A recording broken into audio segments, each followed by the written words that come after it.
tahu kalian semua pada kangen sama cerita gue kan. Please bilang iya aja, walaupun kalian sebenarnya nggak kangen juga, kayak bahkan kalian nggak nyadar kalau gue udah seminggu lebih nggak upload cerita.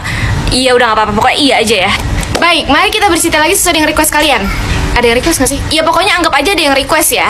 Gue mau cerita waktu masa-masa SD yang sangat-sangat tolol ini. Jadi enggak, gue liatnya emang gue kayak masa SD agak rada-rada ya, karena kebanyakan cerita-cerita aneh dan gak jelas itu di masa-masa SD. Waktu SD gue tuh kalau ke sekolah selalu jalan kaki ya, karena rumah gue ke SD gue tuh gak terlalu jauh. Kalau jalan kaki tuh kayak 5 menitan. Kalau lo nanya kalau ngerayap gimana Min? Kalau ngerayap kayaknya 10 menit, karena gue pernah nyoba sih. Sementara teman-teman gue ini rata-rata diantar sama emak bapaknya. Gue kan bapak gue kerja ya, emak gue nggak bisa naik motor, jadi kayak mau nganterinnya gimana, sama-sama jalan kaki ya ngapain gitu. Mending gue sendiri. Jadi gue tuh selalu nggak punya teman barengan buat jalan kaki.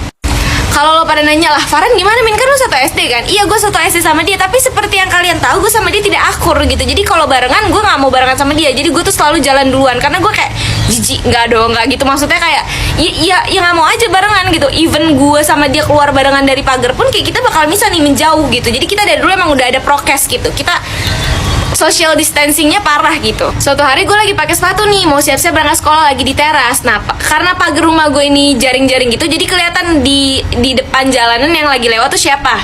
Ada teman gue lewat nih, biasanya dia diantar sama bapaknya. Ini dia tuh 1 tahun di atas gue, kelas gue, namanya pakai nama samaran ya, namanya Putri aja. Nah, terus dia manggil gue lagi nunduk ke bawah, tiba-tiba gue dipanggil Pia gitu. Nah, BTW nama panggilan gue waktu SD tuh Pia. Terus gue nengok lah, terus kayak Putri, gue bilang gitu. Kalau jalan kaki, gue tanya basa-basi segala macem.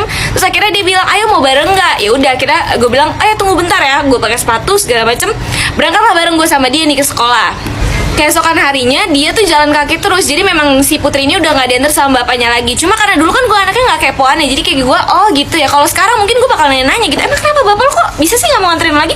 Oh, kan lo anaknya, gimana sih kalau gitu? Kalau dulu kan gue nggak kepoan, jadi gue kayak, oh ya udah kita seterusnya berangkat bareng aja. Nah terus besokannya tuh selalu berangkat bareng. By the way, si Putri ini tuh maksud bapak yang tadi gue bilang itu ada bapak tirinya. Jadi dia tuh anak yatim ya, kalau bapak yang yatim. Dan itu berlangsung ada kali 1 mingguan full. Setiap hari si Putri ini selalu nyamper gue setiap mau berangkat sekolah. Awalnya gue seneng karena gue punya teman barengan, tapi lama-lama gue sifat dakjal gue muncul nih, jangan ditiru ya. Jadi emak gue kan tahu nih kalau si Putri ini anak yatim. Jadi setiap Putri nyamper gue pasti selalu dikasih uang saku sama emak gue, dan itu tiap hari. Dan jumlahnya menurut gue gede waktu gue dulu SD. Dan muncullah gitu rasa iri, dengki.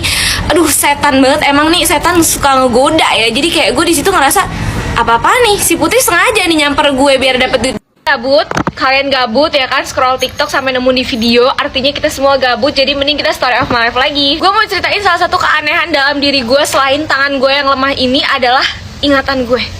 Gue tuh susah banget buat nginget jalan. Awalnya gue mikir kayak ya udah sih, baru sekali, 2 kali, 3 kali, 4 kali gitu, nggak mungkin langsung hafal juga gitu, santai aja nih, normal. Sampai dimana gue mikir kayak, kok gue nggak hafal jalan ya, apalagi jalan ke kampus gue. Lu bayangin, gue sekarang udah semester 5 dan sekarang semester ini tuh gue udah hampir tiap hari ke kampus terus bolak-balik, tapi sampai sekarang gue nggak hafal jalanan kampus gue. Kok bisa? Nggak tahu. Gue kayak ngelihat jalan, tapi kalau malam hari itu tuh menurut gue jalanan sama aja bentukannya. Jadi kayak gue suka bingung gitu kalau ditanya sama Grabnya, ini kemana Neng, ke kanan atau ke kiri, kayak gak tahu, jangan tanya saya Pak. Ada satu kejadian di mana gue baru balik dari kampus sekitar jam 7 atau setengah 8 malam gitu. Terus abang Grab gue ini nggak tahu jalan dari kampus ke rumah gue. Terus kan ini posisinya dari kampus ke rumah gue, yang artinya menuju rumah gue, harusnya gue tahu dong. Dan itu di situ tuh gue pede karena si abang ini ngomong, Neng tahu jalan kan, saya nggak pakai Gmap soalnya. Terus gue bilang, oh iya Pak, saya tahu kok jalannya, nanti saya arahin aja. Udah sombong banget, udah pede kalau gue hafal. Nah jalan kan nih udah seperti biasa, ke kanan ke kiri udah bener deh tuh gue ngarahinnya. Sampai dimana nemu pertigaan,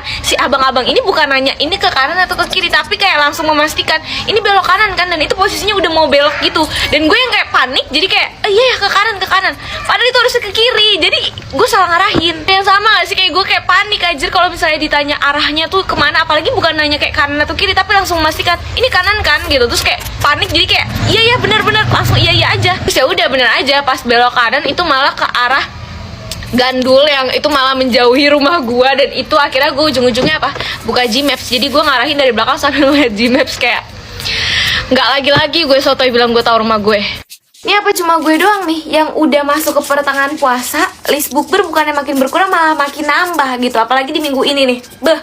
Hampir tiap hari gue bukber terus. Ini permasalahan udah bukber kita ngeluarin duit ya kan buat bukanya, terus buat ongkosnya juga nih. Ini pakai segala ada dress code. Dress code-nya kan biasanya kalau misalnya ini kan cuma warna aja kan, kayak warna putih, coklat ataupun hitam gitu yang paling biasanya. Cuma sekarang nih kenapa nih teman-teman gue bikin dress code yang ribet gitu, yang kayak kita harus pakai kaftan ya biar nanti kita bisa bikin TikTok yang lucu gemes gitu, semua pada pakai kaftan atau abaya. Mohon maaf, gue kagak punya segala kaftan, abaya. Nih kita mau ngapain? Mau bukber apa mau fashion show? Saking niatnya gue sampai check out kaftan gitu. Gue beli 2 di toko yang berbeda. Nih bakal gue tunjukin, dan awas aja nih sampai kagak jadi nih bukber cuma wacana doang. Awas aja lu pada. Ini yang pertama gue beli nih. Ini modelnya biasa aja sih, cuma ada payetnya doang di sini. Terus ininya polos ke bawah, bahannya satin. Ini lucu, jadi kayak gue udah beli. Terus ini warnanya grey. Ini ada di link bio gue nih, bisa kalian klik aja langsung. Nah ini tuh harganya 200 ribuan. Terus yang kedua, ini gue baru lihat lagi dan ini lebih murah, harganya cuma 180-an deh seinget gue. Ini warna hitam biasa, bahannya itu kayak apa ya, chiffon gitu gak sih? Gak tau deh, gue gak tau bahan, gue ngarang. Udah lo lihat aja nih, ini ada payetnya juga. Terus ini ke bawah seperti biasa aja sih pada umumnya. Dan ini juga ada di link bio gue. Pokoknya nih awas aja, gue sampai udah beli 2 ini nih sampai kagak jadi bukber. Awas lu pada. Awas aja lu. Gue tandain muka lu. Kalau kalian pernah jadi bendahara, pasti kalian pernah ngalamin apa yang gue alamin, yaitu selalu nombok. Padahal udah nyatet dengan sedetail dan serapih itu, tapi tetap aja duit yang kita pegang sama duit yang ada di catatan itu gak sama, say. Gue pernah jadi bendahara waktu kelas 11 SMA. Tadi itu gue udah gak mau banget karena memang gue tipe orang yang gak teliti kalau soal hitung-hitungan, apalagi soal duit. Gue kan ngeri gitu kan, megang-megang duit gitu. Apalagi ntar kalau hilang ntar dituduh gue yang maling gitu. Padahal kayak bisa jadi gue sih, enggak lah, bercanda, gila lu. Cuma karena satu kelas itu gak ada yang mau lagi selain gue, mereka semua milihnya gue karena katanya gue galak dan itu yang dibutuhkan sebagai bendahara. Padahal kan gak cuma itu ya, cuma ya udah akhirnya gue mau. Dan ya udah tuh akhirnya kan berjalan nih, gue nagih-nagihin uang kas. Dan pasti kalau ada soal pengeluaran kelas pasti gue kan yang dipanggil. Gue tuh udah yang kayak oke, gue harus rajin catet, gue harus sedetail mungkin karena memang gue tadi tipe anaknya tuh nggak teliti. Jadi kayak setiap pengeluaran, pemasukan semua gue tulis, gue catat di buku khusus untuk bayar uang kas. Tiap minggu itu gue sering ngitung ulang duit yang gue pegang sama duit yang di catatan, jadi biar balance gitu kan. Terus gue juga sering rapiin catatan-catatan yang masih berantakan.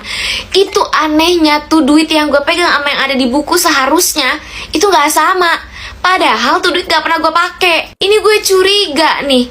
Nih apa jangan-jangan di tiap struktur kebendaharaan nih pasti ada tuyul yang nyelip gitu. Kayak dia nyuri duit gue pasti nih. Ini nggak mungkin gue yang pakai gitu loh. Kayak kalaupun gue pakai gue pasti catat gitu. Cuma enggak lah, gila kali gue pakai. Maksud gue ini kan jadi kayak seakan-akan gue pencuri di sini. Padahal kan bukan gue, itu pasti kerjanya tuyul. Gue tahu apa gitu. Uang yang harusnya ada tuh di buku catatan gue itu lebih banyak, di gue tuh sedikit gitu. Kayak kenapa nggak kebalik aja gitu? Jadi duit yang gue pegang banyak, yang di buku dikit kan, jadi sisanya bisa gue pakai buat ke Dufan. Pokoknya sejak saat itu gue bener-bener nggak mau lagi megang soal perduit-duitan karena gue udah kapok. Duit gue habis bukannya buat foya-foya tapi buat nombokin tuh uang kas. Nah, kalau kalian tanya emang nomboknya berapa sih, Min? Ya emang kecil sih, cuma 5.000 atau 10.000 atau 15.000 lah paling gede. Tapi itu tiap minggu. Lu bayangin gue jadi bendahara selama 1 tahun, berapa banyak tuh duit. Ih gila, banyak juga ya. Bisa tuh gue kredit HP. Nah, gue pernah jadi bendahara waktu gue kelas 11 SMA. Definisi tuh tadinya gue gak mau kan. Definisi apa sih? Definisi. Nah, gue tuh pernah jadi ketua apa sih? Ketua apaan sih? Lu mau jadi ketua apaan, Min?